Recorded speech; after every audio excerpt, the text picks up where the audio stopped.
Assalamualaikum, selamat siang. Salam, selamat siang. Perkenalkan, saya perawat Ria. Di sini saya akan melakukan penyuluhan kesehatan tentang bagaimana pentingnya buku kesehatan ibu dan anak.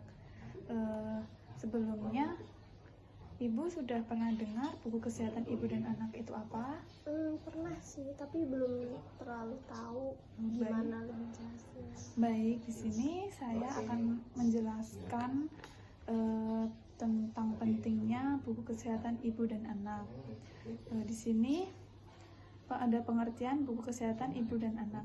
Buku kesehatan ibu dan anak atau KIA berisi informasi kesehatan untuk ibu sejak masa hamil, saat melahirkan, masa nifas, dan berlanjut untuk mencatat kesehatan bayi baru lahir sampai berusia 6 tahun.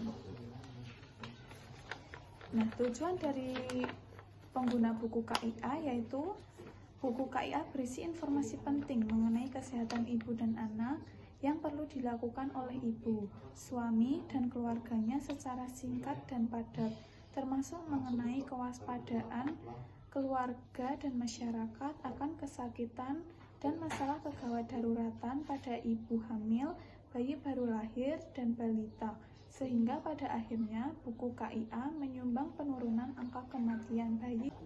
Nah, yang ketiga, jika buku KIA hilang, maka selama persediaan masih ada, ibu atau anak mendapatkan buku KIA terbaru. Nah, yang kedua, ada sasaran tidak langsung buku KIA.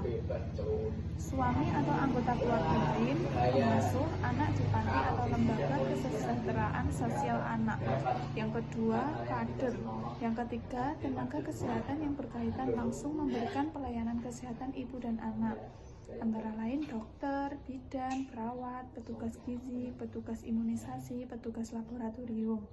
Dan yang keempat, ada penanggung jawab dan pengelolaan program KIA Dinkes kabupaten atau kota. Selain memfasilitasi penerapan buku KIA di wilayahnya, juga memastikan kesinambungan ketersediaan dan pemanfaatan buku KIA.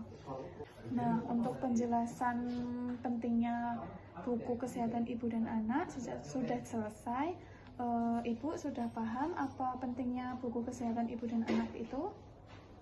Kalau buku ibu dan anak atau KIA itu isinya itu mengenai informasi kesehatan untuk ibu dari masa hamil sampai anaknya berumur 6 tahun. Ya. Selanjutnya, Ibu ada yang mau ditanyakan tentang pentingnya buku kesehatan ibu dan anak? Kalau misal saat sedang hamil itu kan biasanya periksa tuh. Iya. Emang harus bawa buku itu ya? Iya, Bu, soalnya itu nanti biar tahu tentang perkembangan kesehatan ibu dan anaknya. Jadi kalau kita periksa kemana aja, itu bukunya harus wajib dibawa, soalnya buat pencatatan juga. Kalau misal imunisasi anak juga? Iya, harus dibawa. Apapun itu kalau periksa harus dibawa. Oke. Ada yang mau ditanyakan lagi? Udah sih. Baik, penyuluhan tentang pentingnya kesehatan ibu dan anak sudah selesai. Saya izin pamit. Terima kasih untuk waktunya. Wassalamualaikum warahmatullahi wabarakatuh. Waalaikumsalam warahmatullahi wabarakatuh. Terima kasih.